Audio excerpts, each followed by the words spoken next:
বসে আল্লামা রুহুল আমিন হুজুর বললেন কি, গান শুনে যদি কেউ মনে মনে আনন্দ নেয়, গান হচ্ছে কিন্তু আপনি যদি মনে মনে আনন্দ নেন যে হেবি সুন্দর গান হচ্ছে, এইটাই হলো আপনি গুনাহগার হয়ে যাবেন বাবা। তাহলে মুমিন বান্দা হতে গেলে, আল্লাহর প্রিয় বান্দা হতে গেলে মরণের স্বাদটা আপনার যদি নিতে হয় তাহলে কানটাকে পাক রাখতে হবে বাবা।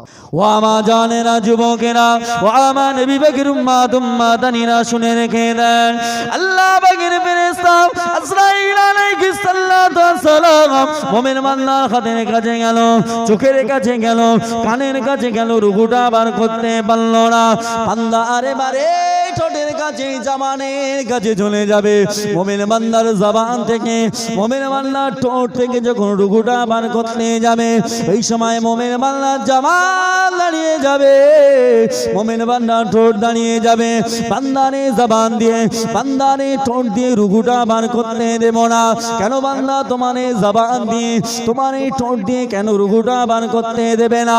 ওই সময় মুমিন বান্দা জবান বলবেন, ও আল্লাহ পাকের ফেরেশতা শুনে রাখো, বান্দায়ে জবান দিয়ে আল্লাহর কোরআন শরীফ তেলাওয়াত করেছে, বান্দায়ে জবান দিয়ে জিকির আজগার করেছে, বান্দায়ে জবান দিয়ে দরুদ শরীফ পড়েছে, বান্দায়ে জবান দিয়ে কোনোদিন মিথ্যা কথা বলেনি, বান্দায়ে ঠোঁট দিয়ে কোনোদিন হারাম জিনিস খাইনি। এই জন্য আমি জবান ঠোঁট সাক্ষী হিসাবে দাঁড়িয়ে গেলাম, বান্দারে জবান দিয়ে ঠোঁট দিয়ে রুহুটা বার করতে দেব না। জোরে হবে না বাপ, হকের কথা বলবো না, বলবো না, সত্য কথা তো বলতে হবে। সমাজটা আজকে দেখে সিদ্ধরই ভরে গেছে বাপ, সিদ্ধরই। এখন যে দোষ করে তার রাগ হবে না, হবে না বাপ? শুধু ঘটনার রস করে চলে গেলি সব শেষ নাকি? ও যুবকেরা, আমরা নবীর উম্মত বলে দাবি করি না, করি না? আমরা নবীর উম্মত বলে দাবি করি তো নাকি? ও আমার জানেরা, যুবকেরা, ও আমার নবী পাকের উম্মত উম্মাদানিরা, আমার নবী গান শুনেছেন কেমন, আর আমরা কেমন গান শুনছি দেখুন। এখন আমি যে কথাটা বলেছি, ইউটিউবার ভাইরা বলবেন আমার নবী গান শুনেছে, কেটে এখন দিচ্ছে না, দেয় না বাপ।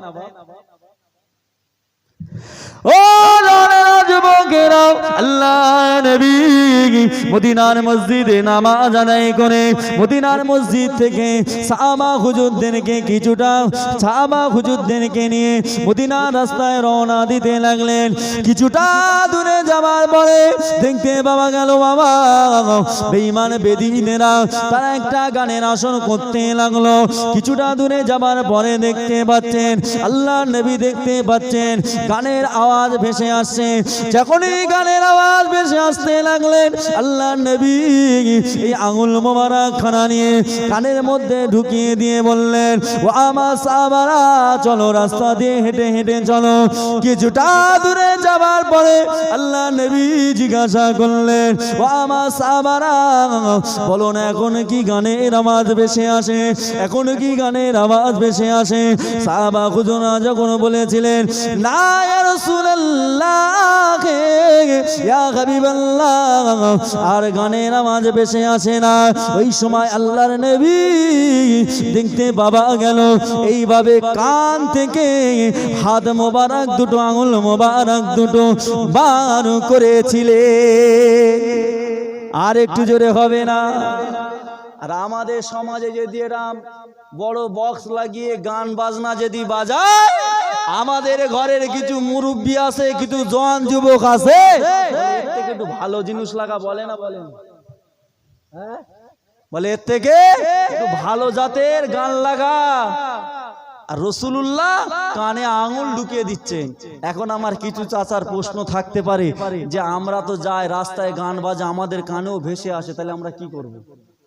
কিন্তু বসে আল্লামা রুহুল আমিন হুজুর বললেন কি, গান শুনে যদি কেউ মনে মনে আনন্দ নেয়, গান হচ্ছে কিন্তু আপনি যদি মনে মনে আনন্দ নেন যে হেবি সুন্দর গান হচ্ছে, এইটাই হলো আপনি গুনাহগার হয়ে যাবেন বাবা। তাহলে মুমিন বান্দা হতে গেলে, আল্লাহর প্রিয় বান্দা হতে গেলে মরণের স্বাদটা আপনার যদি নিতে হয় তাহলে কানটাকে পাক রাখতে হবে বাবা, কানটা পাক রাখতে হবে। ও আমার জানেরা, যুবকেরা, ও আমার নবী পাকের উম্মত উম্মাদানিরা, শুনে রেখে দেন, আল্লাহ পাকের ফেরেশতা আজরাইল আলাইহিস সালাতু ওয়াস সালাম মুমিন বান্দার হাতের কাছে গেল, চোখের কাছে গেল, কানের কাছে গেল, রুহুটা বার করতে পারল না। বান্দা আরে বারে ঠোঁটের কাছে, জবানের কাছে চলে যাবে। মুমিন বান্দার জবান থেকে, মুমিন বান্দার ঠোঁট থেকে যখন রুহুটা বার করতে যাবে, এই সময় মুমিন বান্দার জবান দাঁড়িয়ে যাবে, মুমিন বান্দার ঠোঁট দাঁড়িয়ে যাবে। বান্দারে জবান দিয়ে, বান্দারে ঠোঁট দিয়ে রুহুটা বার করতে দেব না। কেন বান্দা তোমার জবান দিয়ে, তোমার ঠোঁট দিয়ে কেন রুহুটা বার করতে দেবে না? ওই সময় মুমিন বান্দা জবান বলবেন, ও আল্লাহ পাকের ফেরেশতা শুনে রাখো, বান্দায়ে জবান দিয়ে আল্লাহর কোরআন শরীফ তেলাওয়াত করেছে, বান্দায়ে জবান দিয়ে জিকির আজগার করেছে, বান্দায়ে জবান দিয়ে দরুদ শরীফ পড়েছে, বান্দায়ে জবান দিয়ে কোনোদিন মিথ্যা কথা বলেনি, বান্দায়ে ঠোঁট দিয়ে কোনোদিন হারাম জিনিস খাইনি। এই জন্য আমি জবান ঠোঁট সাক্ষী হিসাবে দাঁড়িয়ে গেলাম, বান্দারে জবান দিয়ে ঠোঁট দিয়ে রুহুটা বার করতে দেব না। জোরে হবে না? বান্দায়ে জবান দিয়ে, ঠোঁট দিয়ে আল্লাহর কোরআন শরীফ তেলাওয়াত করেছে, বান্দায়ে জবান দিয়ে জিকির আজগার করেছে, বান্দা জবান দিয়ে আপনার দরুদ শরীফ পড়েছে, বান্দায়ে জবান দিয়ে কোনোদিন মিথ্যা কথা বলেনি, বান্দায়ে জবান দিয়ে কোনোদিন হারাম জিনিস খায়নি। বাপ বলুন তো, আজকের আমাদের এই জবান দিয়ে কোরআন শরীফ আমরা পড়ি বাপ? হ্যাঁ, 100-র মধ্যে 70% মানুষ আজকের কোরআন শরীফ তেলাওয়াত করতে পারে না ভালো করে বাপ। পারে? এই কথাটাই বলতে গেলে আমরা খারাপ।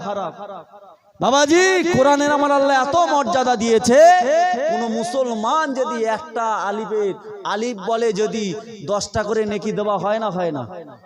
হ্যাঁ, তাহলে কোরআন শরীফটা ভালো করে পড়ুন, মসজিদে বসুন, ইমাম সাহেব মক্তব আছে সেখানে গিয়ে শিক্ষা নেন। অনেক মুরব্বী চাচারা বলে বুড়ো হয়ে গেছে আর পড়ে কি হবে, বলে না? বলে না বা? এই শোনেন, মুরব্বী হয়েছেন, বুড়ো হয়েছেন, আপনি যদি তওবা করে কোরআন শরীফটা যদি খালেস অন্তরে পড়া শুরু করেন, ওই অবস্থায় যদি মারা যান, আল্লাহ পাক চাইলে কোরআন শরীফে পড়ার ওসিলায় নাজাতের ওসিলা করে দেবে। আর একটু জোরে হবে না বাপ?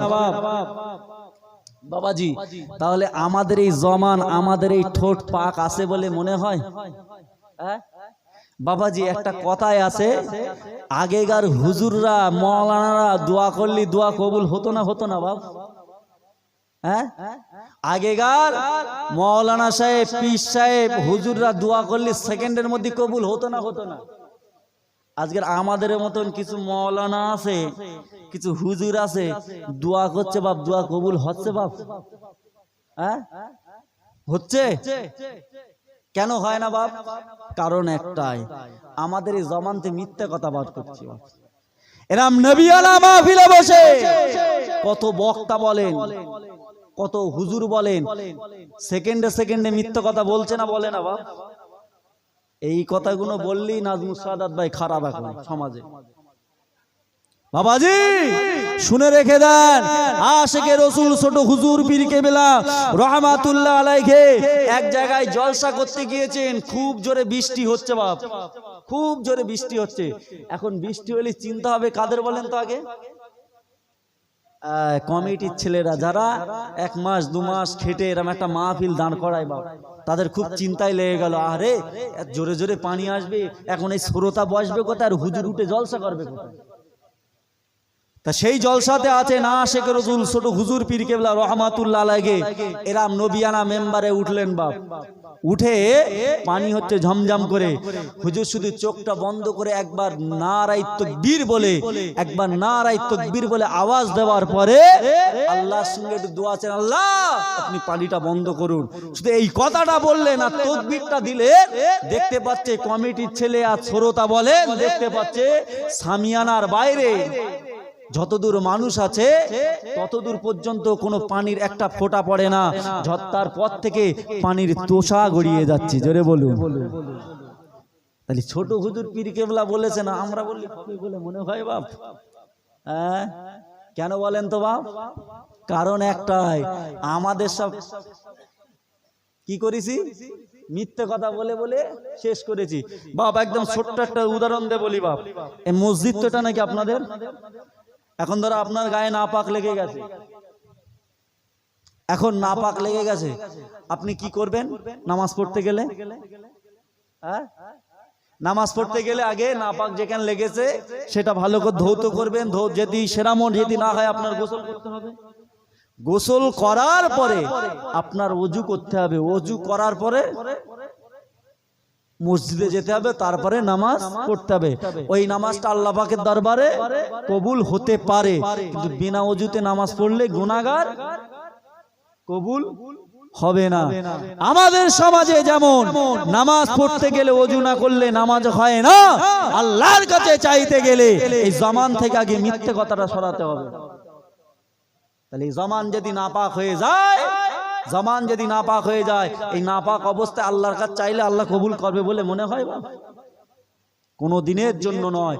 আল্লাহর কাছে চাইবেন নামাজের পাটিতে বসে, এই জমানটা পাক রেখে আল্লাহর কাছে চাইবেন। আমার আল্লাহ পাক চাওয়ার সাথে সাথে আমার আল্লাহ পাক আপনাদের চাওয়াটাকে পূরণ করে দেবে। জোরে বলুন কেমন? সেই কথা আমি বলতে চাই, আপনারা সবসময় জবানটা পাক রাখার চেষ্টা করবেন। বাবাজি, আমাদের যে ঠোঁট, এই ঠোঁট দিয়ে আমরা আর একটা খারাপ কাজ করছি বাপ। কেমন? পুরো ঢালাই মেশিন করে ফেলেছি বাপ। ঢালাই মেশিন মানে বোঝেন তো নাকি আপনারা? হ্যাঁ, ঢালাই মেশিন বলতে কি বোঝেন? মসজিদে বাড়িতে যখন সাদায় একটা মেশিন আসে না, ওই মেশিনে খ বালি সিমেন্ট দেওয়া হয়, তো এখন মিশাল করে ছাদ দেওয়া হয়। তা আমাদের কিছু মুসলমান ঘরে আমাদের এই ঠোঁটটা ঠিক ঢালাই মেশিন হয়ে গেছে। ঝা পাচ্ছি হুড়ুর করে ঢোকাচ্ছি না, ঢোকাইনি বাবাজি। আজকের বলুন, আমাদের ঘরে হারাম ঢুকেছে না ঢুকিনি? ঢুকেছে না ঢুকিনি? আমরা শুধু কিছু কিছু হুজুর উঠে বলছি, আমরা কিছু বক্তা আছি, কিছু শ্রোতা আছি, আমরা বলছি শুধু কি ইসরায়েলের প্রোডাক্টগুলো বন্ধ করতে হবে। বলি না? বলি না? হ্যাঁ, প্রোডাক্ট বন্ধ করতে হবে। প্রোডাক্ট তো আমাদের ঘরে ঢুকে রয়েছে, সেগুনাকে বন্ধ করতে হবে তো নাকি? সেই ইসরায়েলদের, ইহুদিদের প্রোডাক্ট আমাদের ঘরে আসে না নেই? আমাদের ঘরের মা বোনেরা ইহুদিদের কালচার নিয়ে চলছে না চলে না? আমাদের ঘরের ছেলেরা চলছে না চলে না? আজকে রে আমরা কতটা কোরআন সার্চ করি দেখুন। আজকে ইহুদি নাসারা খ্রিস্টানরা তারা বেশি কোরআন সার্চ করে, হাদিস সার্চ করে। কেন? মুসলমানের যদি মারতে হয় ওদের লাঠির দ্বারাই হবে না, ওদের পিস্তলের দ্বারাই হবে না, ওদের বন্দুকের দ্বারাই হবে না, ওদের তরোয়ালের দ্বারাই মুসলমানদেরকে মারা যাবে না। মুসলমানদের মারতে গেলে আগে ওদের মারতে হবে ঈমানে। মুসলমানদের সহজ ভাবেননি, যে মুসলমানের ঈমান থাকবে সে মুসলমানের সহজে কেউ মারতে পারবে না। কেন? আমার আল্লাহ পাকের গায়েবী মদত তার প্রতি নাজিল হয়ে যাবে। জোরে বলুন। ইহুদি নাসারা খ্রিস্টানরা চিন্তা করছে তাহলে মুসলমানদের মারতে গেলে ওদের ঈমান নষ্ট করতে হবে। কেন? বদরের যুদ্ধের দিকে তাকান, 313 জন জয়ী হয়েছিল না হয়নি? কিসের? তাদের ঈমান জোর ছিল বলে। আজকের মুসলমান মার খাচ্ছে না খায় না বাপ? খাবার একটাই কারণ হচ্ছে আমাদের ঈমান ঠিক নেই। ঈমান ঠিক নেই বলে আজকের আমাদের পিঠে তুলো মানতে হচ্ছে বাপ, কিচ্ছু করার নেই। কেন? ইহুদি নাসারা খ্রিস্টানরা চিন্তা করলেন মুসলমানদের যদি মারতে হয় ওদের ঈমানে মারতে হবে। তা কি করলেন? আজকে সমাজের দিকে তাকান, বাড়িতে বাড়িতে মহিলা সমিতি করে ব্যাংক ঢুকিয়েছে না ঢুকায়নি বাপ? হ্যাঁ, বন্ধন ব্যাংক, এই ব্যাংক, সেই ব্যাংক ঢুকিয়েছে না ঢোকায়নি? আচ্ছা বাপ বলুন, সুদ লেবা আর সুদ দেবা কি বাপ? হ্যাঁ, সুদ লেবা সুদ দেবা হারাম। কেন? বশাল্লামা রুল আমিন হুজুরের কিতাব খোলেন। এখন যদি আপনাদেরকে বলি আপনারা নিজের মায়ের সঙ্গে জেনা করেন, এখন আমার পিঠের চামড়া থাকবে বলে মনে হয়? হ্যাঁ, ও আমার জানেরা, যুবকেরা, ও আমার বিবেকের উম্মাদানিরা শুনে রেখে দেন, বশাল্লামা রুহুল আমিন হুজুরের কিতাবে লেখা আছে, কোন মুসলমান যদি 1 টাকা শুধু খায়, 1 টাকা যদি শুধু দেয়, শুনে রেখে দেন সব থেকে নিম্ন গুনাহ হলো নিজের মায়ের সঙ্গে জেনা করলে যে গুনাহ হয় সেই গুনাহ হয়। কি গোনা বললাম? নিজের মায়ের সঙ্গে জেনা করলে যে গোনা হয়। তাহলে আজকের মুসলমানদের ঘরে এরাম সুদ ঢুকেছে না ঢুকেনি বাপ? ঢুকেছে বাপ। অনুরোধ করব বাপ, যারা এইসব নিয়ে রেখেছেন, অনুরোধ করছি, ছোট্ট ভাই হিসাবে পায়ে হাত ধরে বলে যাচ্ছি, আমার অনুরোধ করে বলে যাচ্ছি, তোমরা ওই সমস্ত জিনিসগুলো মিটিয়ে দিয়ে তওবা করে ফিরে আসে। কেন আজকের কিছু কিছু ভাই বলছে আমরা এত অন্যায় করেছি, তওবা করলে কবুল হবে? চিন্তা হয় না? হয় না বাবাজি? আমার আল্লাহ পাকের নাম রহমান রহিম, আমার আল্লাহ পাকের নাম গফুর ও গফফার। আমার আল্লাহ পাক চাইলে মাফ করতে পারে না? পারে না বাপ? আমার আল্লাহ পাক কুরআন পাকের মধ্যে বললেন, কুলিয়া ইবাদিয়াল্লাযীনা আসরাফু আলা আনফুসিহিম লা তাকনাতু মিন রাহমাতিল্লাহি ইন্নাল্লাহা ইয়াগফিরু যুনুবা জামিআ ইন্নাহু হুয়াল গফুরুর রহিম। আল্লাহ পাক বান্দা বান্দীদেরকে বলেন, আমার বান্দা বান্দীরা, তোরা গুনাহ করতে ভালোবাসিস, আমি আল্লাহ মাফ করতে ভালোবাসি। বান্দা একবার আমার দিকে ফিরিয়ে আমার রহমানের দিকে, নামের দিকে তাকে, গফুর ও গফফার নামের দিকে তাকে একবার তওবা করে ফিরে আয়, আমি আল্লাহ পাক তোদের জীবনের গোনাহ খাতাকে মাফ করে দিতে থাকি। আর একটু জোরে হবে না? আল্লাহ পাক বললেন, বান্দা তোরা হারাম খেয়েছিস, সুদ খেয়েছিস, ঘুষ খেয়েছিস, পরের জমি মেরে লিছিস, কিন্তু পরের জমি যার কাছ থেকে মেরেছো বাবা তার কাছে বুঝতে হবে। কিন্তু নামাজ পড়োনি, সুদ খেয়েছো, ঘুষ খেয়েছো, হারাম খেয়েছো, আল্লাহর কাছে চাও, আমার আল্লাহ জীবনের গুনাহ খাতা মাফ করে দেবেন। জোরে বলুন। বাবাজি বসিরহাটে আল্লামা রুহুল আমিন হুজুর একটা কিতাব লিখেছেন, সেই কিতাবের মধ্যে একটা কোরআনের আয়াত দিয়ে এই ব্যাখ্যা দিয়েছেন, কুলিয়া ইবাদিয়াল্লাযীনা আসরাফু আলা আনফুসিহিম লা তাকনাতু মির রাহমাতিল্লাহ ইন্নাল্লাহা ইয়াগফিরু যুনুবা জামিআ ইন্নাহু হুয়াল গফুরুর রহিম। মুসাল্লামা রুহুল আমিন হুজুর এই আয়াতের ব্যাখ্যা দিতে গিয়ে ওই কিতাবের মধ্যে লিখছে, কিতাবটার নাম হলো ওলিদের অলৌকিক ঘটনা। যে আমার আল্লাহ পাক এত দয়াময়, আমার আল্লাহ পাক এত বড় দয়া, আমার আল্লাহ পাক বড় বড় সুদখোর, ঘুষখোর, হারামখোরদের আমার আল্লাহ পাক মাফ করে দিয়ে ওলি বানিয়ে দিয়েছেন। জোরে বলুন। কেমন? ইমাম হাসান বাসারী রহমাতুল্লাহ আলাইহির জামানায় একজন বড় সুদখোর ছিলেন বাপ, বড় সুদখোর ছিলেন। এখন সেই জামানার সব থেকে বড় সুদখোর ছিলেন হবিবে আজমি। নাম কি বললাম বাপ? হবিবে আজমি। ভালো করে শুনুন, হবিবে আজমি। এখন হবিবে আজমি বড় সুদখোর ছিলেন। কেমন সুদখোর? মানুষকে টাকা দিতেন, টাকা, আর টাকার বিনিময়ে মাসে মাসে টাকা তুলতেন, সুদের টাকা তুলতেন। একদম সংক্ষিপ্ত আলোচনা। তা হবিবে আজমি একদিন একজনের বাড়িতে গেলেন, গিয়ে বলছে, আমি যে তোমার কাছে সুদের টাকা পাই, টাকাটা দাও। এখন গরিব মানুষ দিতে পারিনি সেই মাসটাই। বলে ঠিক আছে, তুমি যে কালে সুদের টাকা দিতে পারবে না, তোমার বাড়িতে তুমি যে আটা রেখেছো রান্না করার জন্য, রুটি করার জন্য, আটাটা আমাকে দাও। হবিবে আজমি জোর করে আটাটা নিয়ে এলেন সুদ করে, ওই যেটাকে সুদ দিয়েছিল। কি করলেন? একজনের কাছে আটা নিয়ে এলেন, আর একজনের কাছে গিয়ে বলছে, আমার সুদের টাকাটা দাও। বলছে এবার আমি দিতে পারবো না। তা উনি রান্না করে বলে কিছু গোস্ত রেখেছিল। হবিবে আজমি বলছে, যেগুলো টাকা দিতে পারবে না, ওর বিনিময়ে তোমার গোস্তটা আমাকে দিয়ে দাও। বাপ এ দুটো অন্য জিনিস না, জিনিস নাকি? এটা খাবার জিনিস তো নাকি?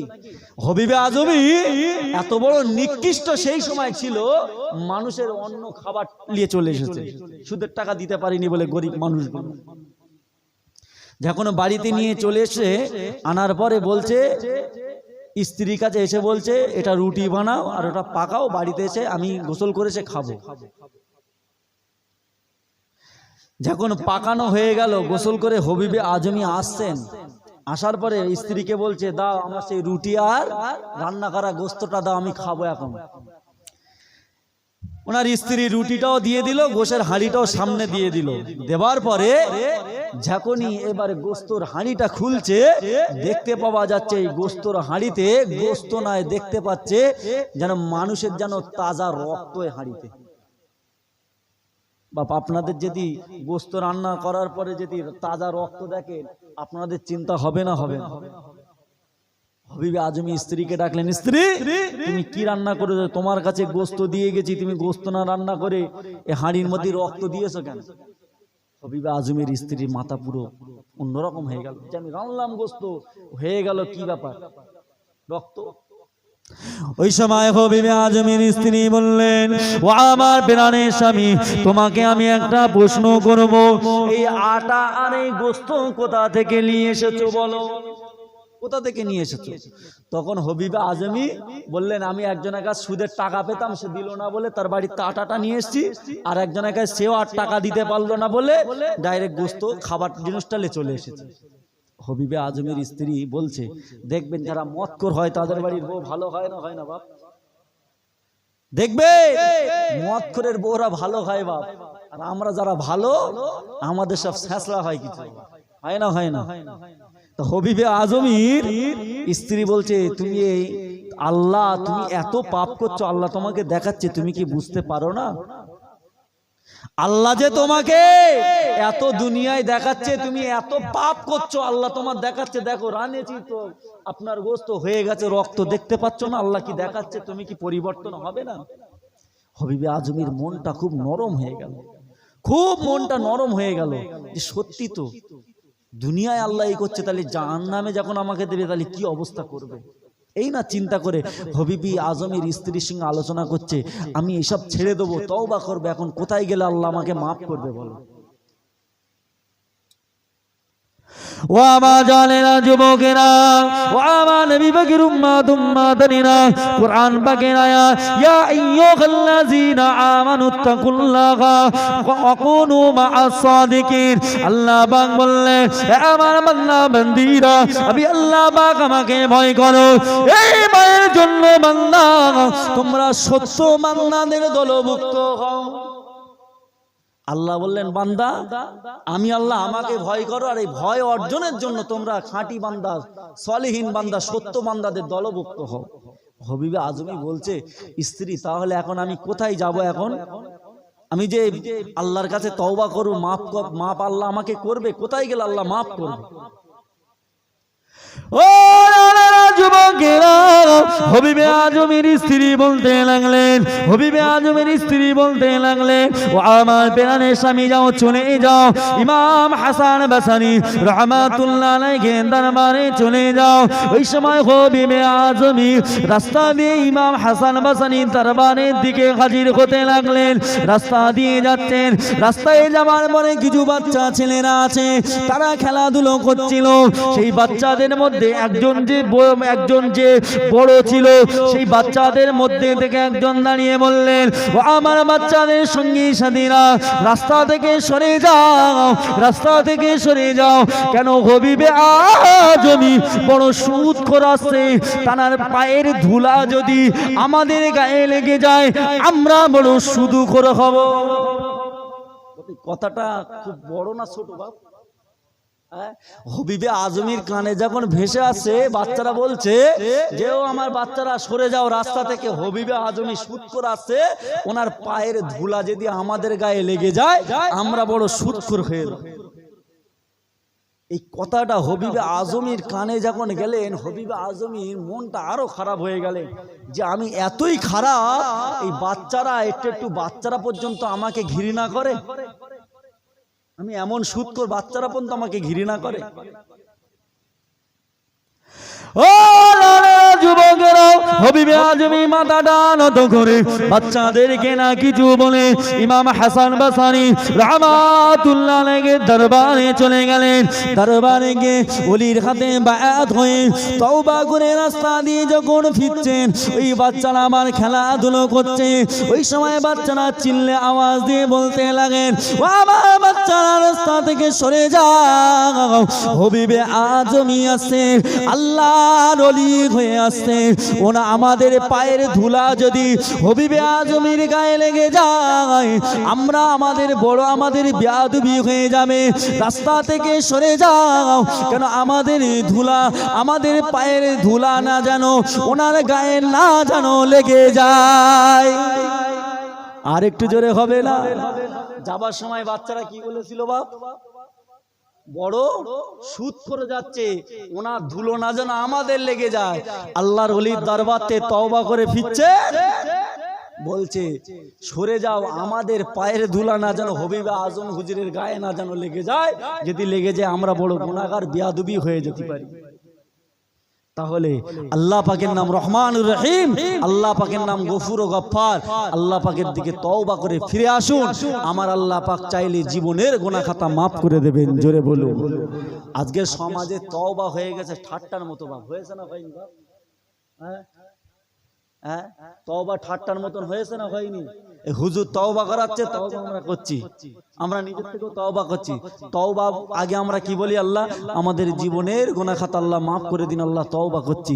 তওবা করার পরে বাড়িতে গিয়ে আবার তাই, তাহলে ঠাট্টা হচ্ছে না বাপ? এটা তওবার মতন তওবা করো, যদি তওবার মতন তওবা হয় আমার আল্লাহ পাক জীবনের গুনাহ খাতা মাফ করে দিয়ে বড় বড় ওলিদের খাতায় নাম লিখে দিতে পারেন। জোরে বলো কেন?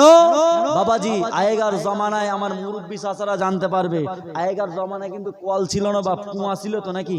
এই কুয়া থেকে পানি তুলে খেতে হতো তো নাকি আগেকার জমানায়?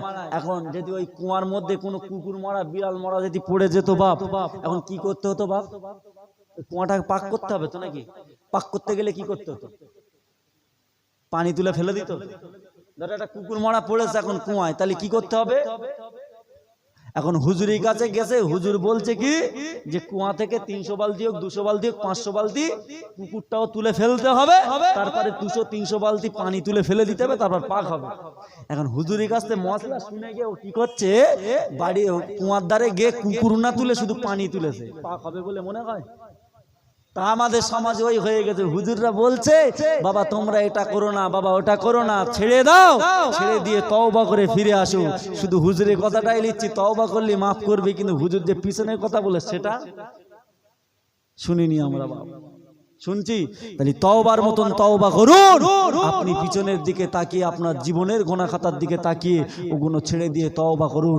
আমার আল্লাহ পাক চাইলে জীবনের গুনাহ খাতা মাফ করে দেবেন। জোরে বলুন।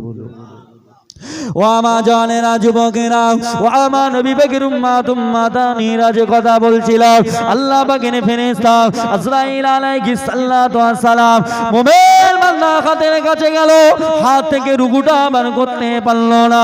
চোখের কাছে গেল, চোখ থেকে রুহুটা বার করতে পারলো না। কানের কাছে গেল, কান থেকে রুহুটা বার করতে পারলো না। বান্দারে জবানে ঠোঁটের কাছে গেল, রুহুটা বার করতে পারলো না। আল্লাহ পাকের ফেরেশতা আজরাইল আলাইহিস সালাতু ওয়াস সালাম আল্লাহ পাকের দরবারে হাজির হয়ে গেলেন। ও রব্বুল আলামিন, আল্লাহ পাক পৃথিবীর জমিনে গিয়েছিলাম, আপনার একটা হুকুম অমান্য করে এলাম।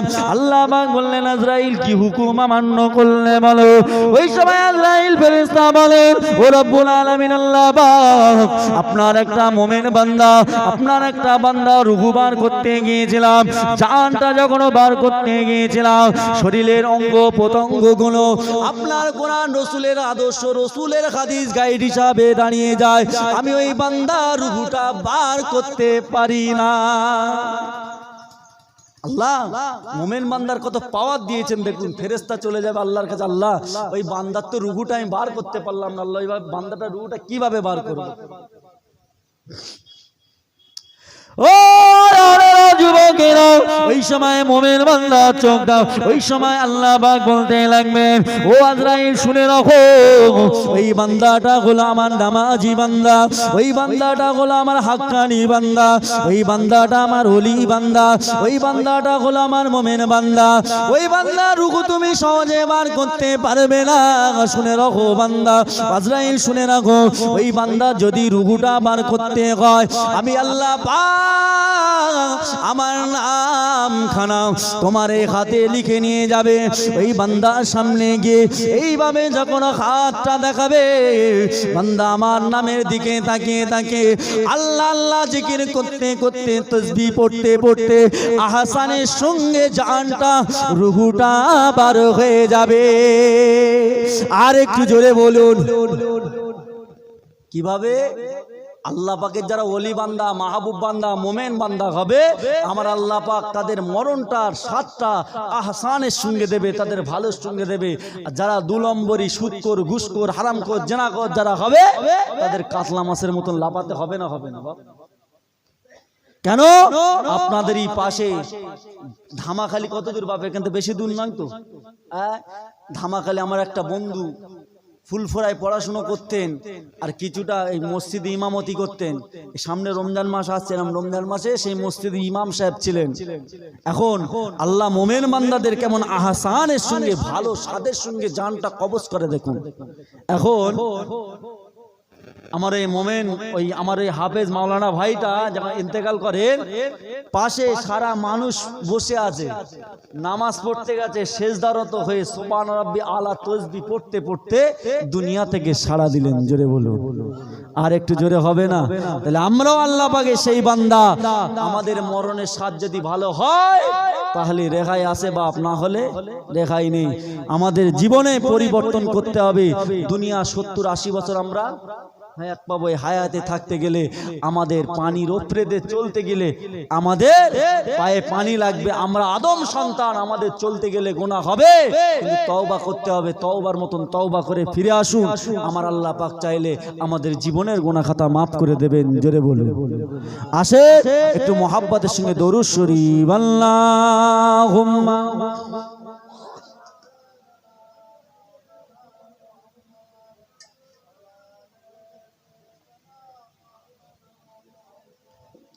প্রাণ খুলে দরুদ শরীফ। আল্লাহুম্মা